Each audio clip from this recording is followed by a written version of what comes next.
All right, P2 deals with exponents and the different types of rules.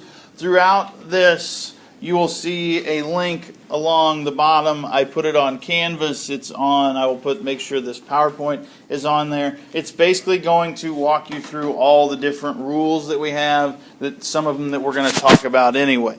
Okay, but if you just need a refresher and you're not really sure, you can go to this link on YouTube and it's kind of spread throughout the PowerPoint. So as far as the different exponent rules, the first one you have is the negative exponent rule. Okay, negative exponent rule just means that you cannot have a negative exponent. Okay, if you do have a negative exponent, then it needs to be relocated to the opposite side. So even if it's on the top, then it goes on the bottom or the denominator spot. If it's in the denominator spot, then it's going to go in the numerator spot. So it's just going to flip the position. If it's on top, it goes to the bottom. If it's on bottom, it goes to the top.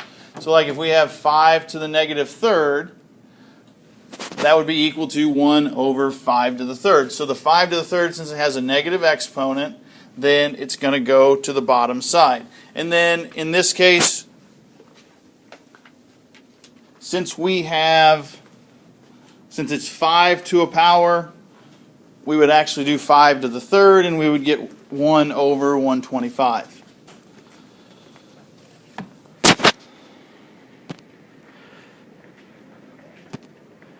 Next one then is the product rule. If you have two bases that are the same, okay, if the bases are the same, then you're going to add the exponents.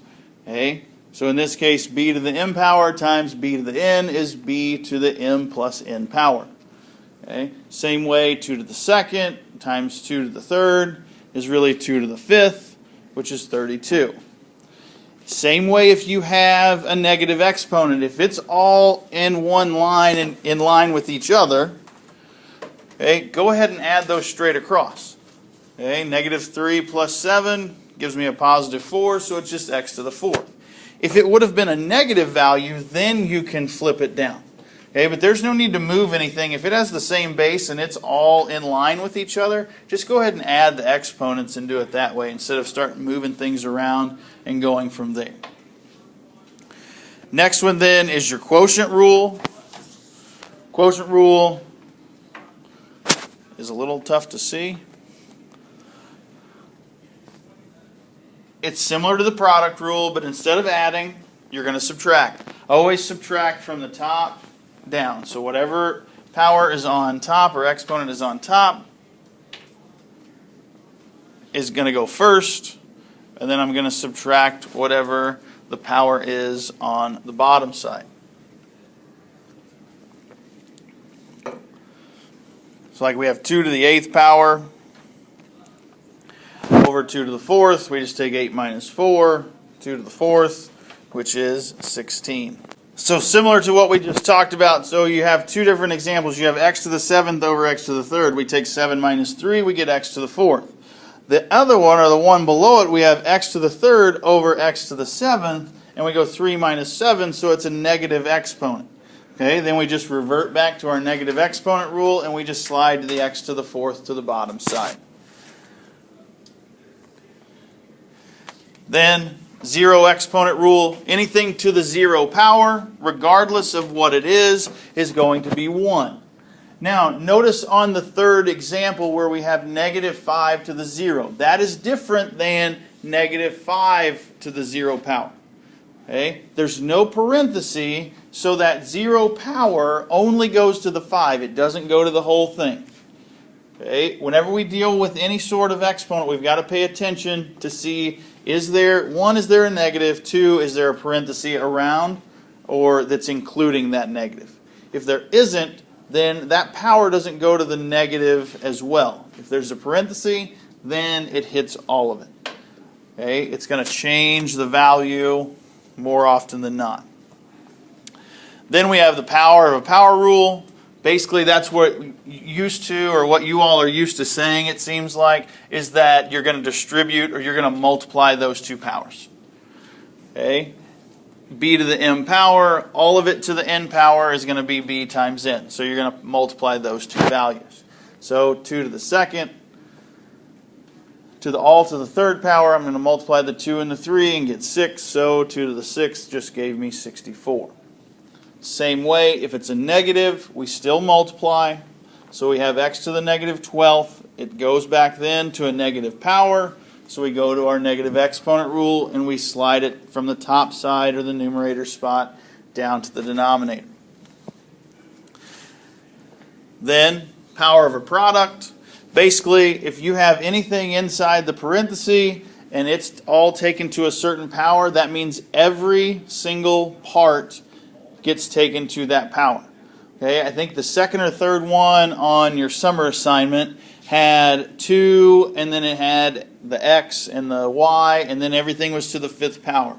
The biggest mistake that kept getting made was that you didn't take the power to the negative, like in this case, to the negative 2.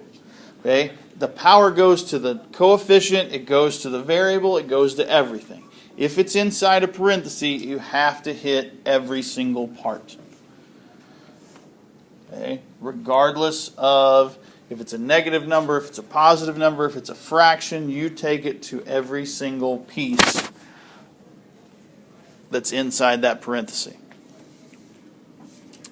And then the last one is just the power of a quotient. Works the same way. If you have a fraction or something that's being divided inside the parenthesis, that power or that exponent is going to every single part. Everything on top, everything on bottom.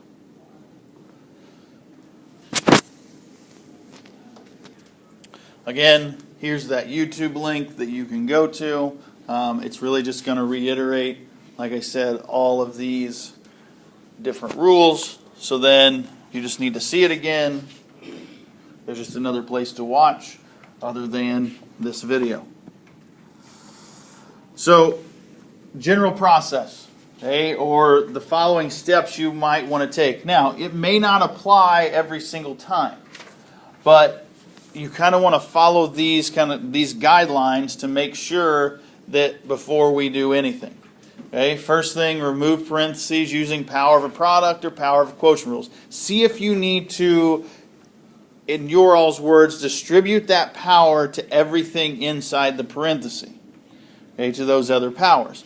If that's the case, then go ahead and do it. If you don't have that option, then just move straight down your list. Okay, simplify any powers of powers. Okay, then make sure each base only appears one time. Okay, I shouldn't have an x one place and then an x somewhere else.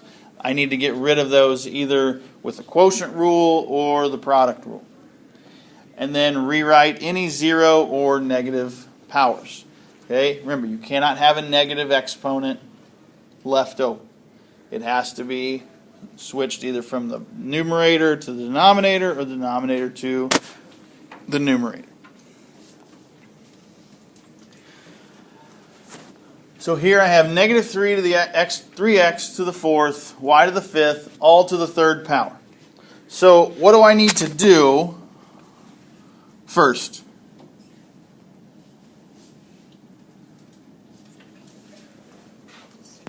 Take that 3 to everything, right? Okay, so that 3 right here is going to the 5, it's going to the 4, and it's going to go to the negative 3. So really I have negative 3 to the 3rd power. How many x's am I going to have now? What am I going to do with the 4 and the 3? It's going to be x to what? 12th? Y to what power? 15th. Now I want to simplify this. So what's negative 3 to the 3rd power?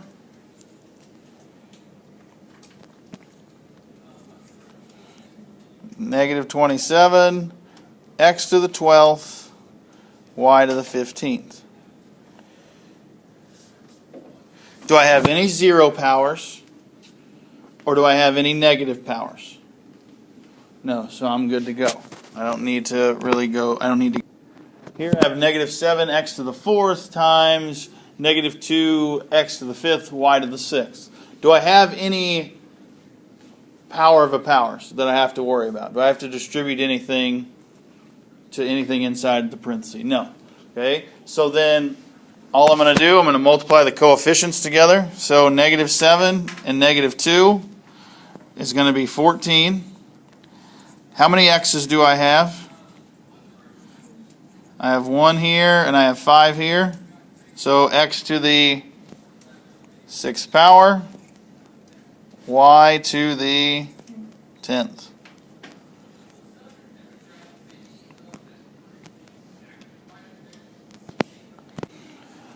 Okay. So here I have 4x to the 2nd all over y, and then everything's taken to the negative 3rd power. Now, what you want to do is completely up to you. Okay? For me, if I have anything taken to a negative power, what's a negative power going to do to any fraction? It's going to flip it, right?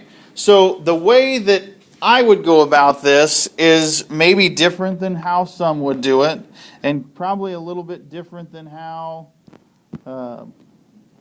we said to do it before.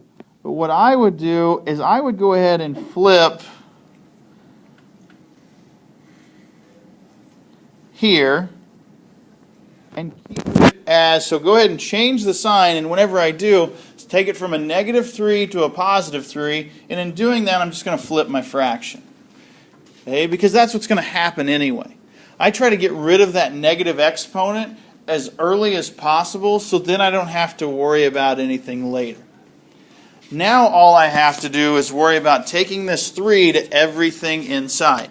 Remember, whenever I say everything, that 3 is going to the y, it's going to the 4, and it's going to that x to the 2nd. So in doing that, the top side is going to be y to the 3rd. The bottom side is 4 to the 3rd, x to the 6th. Now, what's 4 to the 3rd?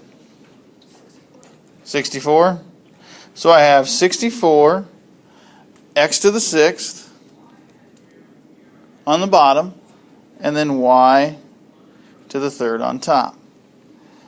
Again, I like to get rid of that negative early on, just so I don't have to worry about having 4 to the negative 3rd, and then x to the negative 6th, and then y to the negative 3rd, and then having to flip it anyway.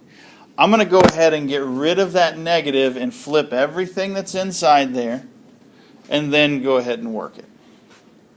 For me, it just makes it easier. It makes it easier for other students as well.